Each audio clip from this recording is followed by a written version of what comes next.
অতি সম্প্রতি দেশের একজন শিক্ষাবিদ তার একটি ফেসবুক স্ট্যাটাস গোটা দেশে বেশ আলোচনার ঝড় তুলেছে এবং বিভিন্ন মহল থেকে সেটা নিয়ে মানুষের উপলব্ধি জাগ্রত হয়েছে। তিনি বলেছেন যে সিরাত গ্রন্থ নবীজির জীবনী তিনি অনেক দেরি করে পড়ে ফেলেছেন, এটা তার উপলব্ধি হয়েছে, এটা আর অনেক আগে পড়া উচিত ছিল।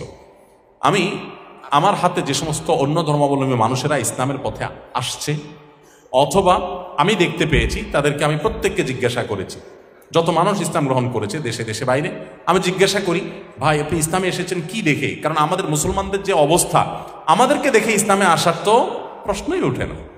তাহলে কি দেখে লোকটা ইসলামে আসলো? আমার একটু আগ্রহ কৌতূহল থাকে, আমি জিজ্ঞেস করি ভাই কি দেখে আপনি ইসলামে আসছেন একটু বলেন তো।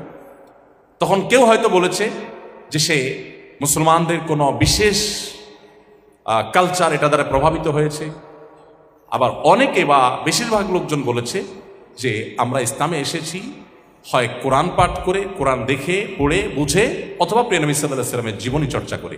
কোরআন এত অলৌকিক একটা মহাগ্রন্থ, আপনি যদি আপনার জীবনটাকে পরিপূর্ণ পরিবর্তন করতে চান তো আমি বলবো আপনি কোরআন পড়ুন। আরেকটা জিনিস আমি অনুরোধ করব, বিশেষ করে এখানে অনেকে যুবক আছেন, প্রিয় নবী সাল্লাল্লাহু আলাইহি ওয়াসাল্লামের সিরাত আদ্যপান্ত একেবারে শুরু থেকে শেষ পর্যন্ত আগাগোড়া একটা সিরাত কমপক্ষে পড়ে আপনি শেষ করুন। কমপক্ষে একটা সিরাত, পারলে 2 থেকে 3টা সিরাত গ্রন্থ আপনি পড়ে শেষ করুন। আমি আপনাকে নিশ্চিত করতে পারি আল্লাহর উপর ভরসা করে যে আপনি একটা সিরাত গ্রন্থ শুরু থেকে শেষ পর্যন্ত যদি পড়ে শেষ করতে পারেন তাহলে আপনি আপনার ইমানের যে পারদ, ইমানের যে মিটার, এটা যে অনেক উন্নত হয়ে গেছে এটা আপনি নিজে উপলব্ধি করতে পারবেন। মক্কাতে মদিনাতে যত মানুষ ইসলামে এসেছে তাদের প্রায় সকলে, আমি বলতে পারি প্রায় সকলে, প্রিয় নবী সাল্লাল্লাহু আলাইহি ওয়াসাল্লামের জীবন চরিত্রে মাধুর্য হয়ে, তার মাধুর্য, জীবন চরিত্রের মাধুর্য দেখে, তার ব্যক্তিত্ব দেখে, তার আমল দেখে, তাকে দেখে তারা ইসলামে এসেছেন। আজও পর্যন্ত এই প্রায় 1450 বছর অতিবাহিত হওয়ার পরও পশ্চিমা পৃথিবীতেও যত অন্য ধর্মের মানুষ ইসলামে আসে তারা প্রধানত 2 কারণে আসে, হয় কোরআন স্টাডি করেছে, আর না হলে নবী সাল্লাল্লাহু আলাইহি ওয়াসাল্লামের সিরাতটাকে নির্মোহভাবে পড়েছে। অনেক মুসলিম আছেন এখানে যারা প্রিয় নবী সাল্লাল্লাহু আলাইহি ওয়াসাল্লামের সিরাত আগাগোড়া পড়েন নাই। আমার আলহামদুলিল্লাহ একাধিক সিরাত গ্রন্থ একবার 2বার নয় বহুবার পড়ার সুযোগ হয়েছে।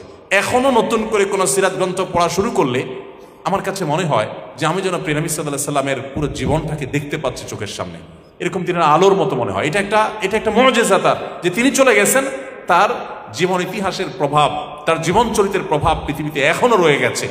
মুসলিম হিসেবে আপনি ইসলামী শিক্ষা দ্বারা নিজেকে শিক্ষিত করতে চান, ইসলামের আলো দ্বারা আলোকিত করতে চান, তো আপনার সিলেবাসের সর্বাগ্রে কোরআনে কারীম এবং নবী সাল্লাল্লাহু আলাইহি ওয়াসাল্লামের সিরাত, এই 2টা অন্তত থাকা উচিত। এর পাশাপাশি আরো অন্যান্য বই পুস্তকগুলো আমাদের পরামর্শে পড়বেন, কিন্তু এই 2টা অবশ্যই থাকা উচিত এবং অবশ্যই উলামায়ে কেরামের তত্ত্বাবধানে থাকা উচিত, যাতে করে আপনি আবার বিভ্রান্ত না হন, ভুল না বুঝেন, আপনার মধ্যে কোনো প্রকার বিভ্রান্তি তৈরি না হয়। অতএব ইসলামী শিক্ষা দ্বারা নিজেদেরকে আমরা আলোকিত করবার জন্য ব্যক্তিগত উদ্যোগে এই কোরআন এবং হাদিসের পাঠ এটি আমাদের বাড়ানো উচিত।